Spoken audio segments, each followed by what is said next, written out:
Want to continue on that, bringing in Florida GOP congressional candidate and the state's chief financial officer, Jimmy Patronis. So that gives us a little more time. Jimmy, first of all, congrats on running. This is for Matt Gaetz, the seat once held by Matt Gaetz, right? You're going to be running for that. And when is the actual election?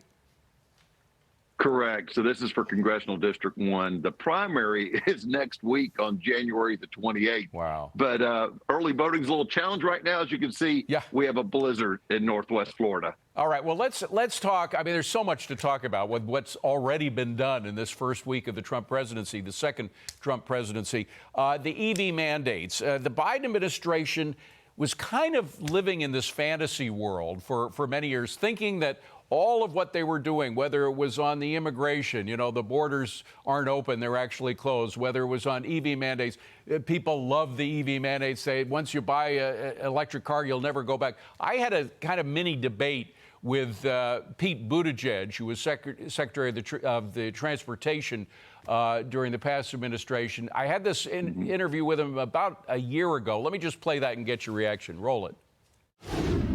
I don't know a lot of people who think that Americans in 2050 are still going to be driving that old technology, that combustion technology that we inherited from the 20th century. Americans but the big like question is, well, no, you're not going to meet a lot of people who ever go back after they've gone electric, and I think that really tells you something.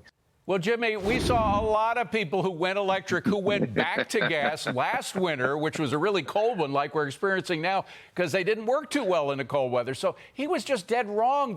Their mandates were based on wrong information, not to mention the fact that EV divisions at car companies all over the world are being cut back because they're not making money. Was there anything that their administration was right on? I mean, the last 4 years have been the worst 4 years our country's ever experienced.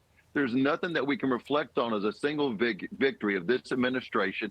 And Pete Buttigieg is going to have fun trying to get reelected as mayor of whatever Indiana town he was from. Look, the mandates they try to force down people's throats were just not ready for prime time. And I'm glad to be driving my gas pickup truck. Now you're running for Congress. What are the biggest issues that you think voters in Florida are going to look kindly on from your platform? Well, the voters in Florida just want to see Washington be more like Florida. We've had an incredible track record here of a smaller budget last year than the previous year. We're in the best fiscal health in the history of the state of Florida. And I know that because I'm the CFO.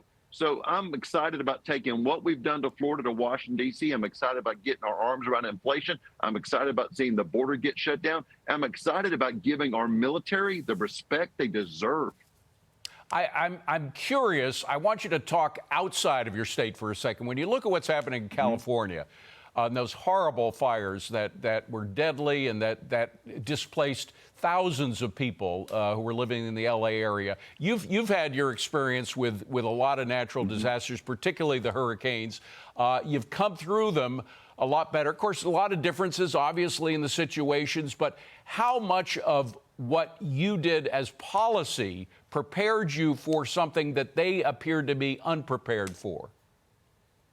Sure. Well, I mean, one is just what we've done and just prepared for storms. In Florida, it's not if, it's when a storm is going to hit. So we are constantly ramping up in the springtime, reminding people hurricane season is coming. We do tax-free holidays for people to get those supplies so they can weather the storm, because it's not if, it's when. In California, it's no different. They've got some serious infrastructure needs. They also need to understand the importance of controlled burns. In Florida, that is something that we take very seriously, because at the end of the day, Florida is a peninsula. If you get resources in the state of Florida, sometimes they have to be flown in, or it's drives a long drive to get down to South Florida. But it's preparation. But look, I think Gavin Newsom's been too fixated on having good hair and not taking care of the bottom line of California, or more importantly, the safety of California. Their insurance companies are leaving because they don't want to do business there because they have a government that's broken.